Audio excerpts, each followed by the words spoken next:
As we mentioned at the beginning of the newscast, quadruple murder suspect Christopher Dorner is believed to be dead tonight after being holed up inside of a cabin near Big Bear in California. The fire broke out after police broke the windows to the cabin and fired tear gas into the building. A shot was also fired around the same time.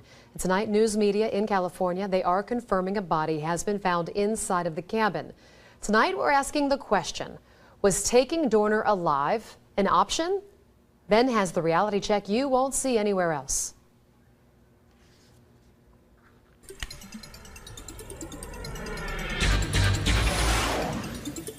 The hunt for Christopher Dorner may be over tonight. As we mentioned, the cabin he was holed up in went up in flames.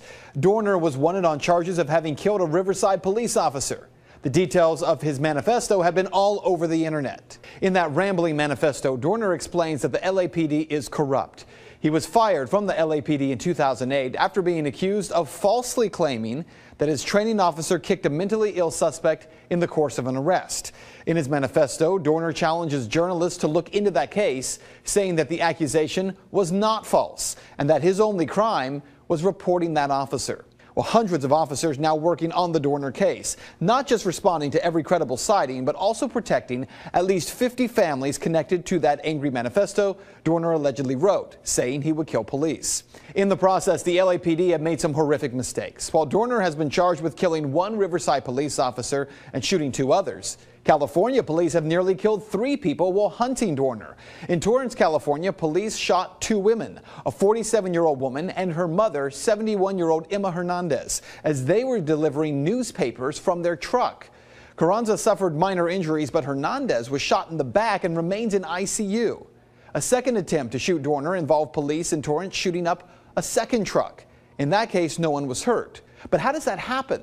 Well, police in both cases thought the truck looked suspicious and thought Dorner was connected to it.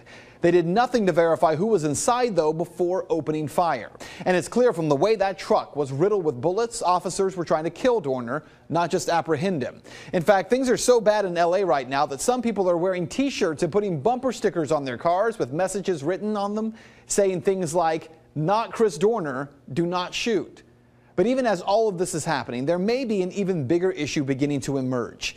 The UK Express is reporting that an unnamed senior police source has confirmed the unmanned military drones are part of the search for Dorner, saying, quote, "The thermal imaging cameras the drones use may be our only hope of finding him. On the ground, it's like looking for a needle in a haystack," end quote.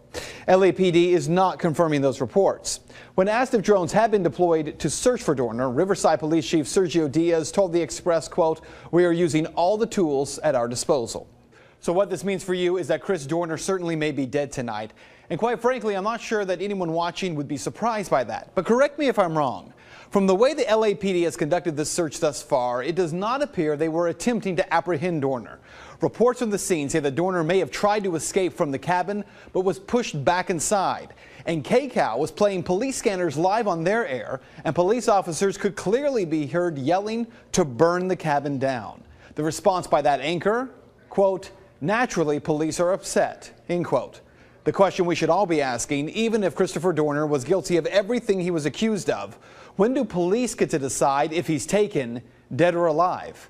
And that is Reality Check. You can find the sources for the story posted on our website, fox19.com. And if you'd like to make your voice heard on the story, head over to Ben's Facebook page. Find it by searching Ben Swan.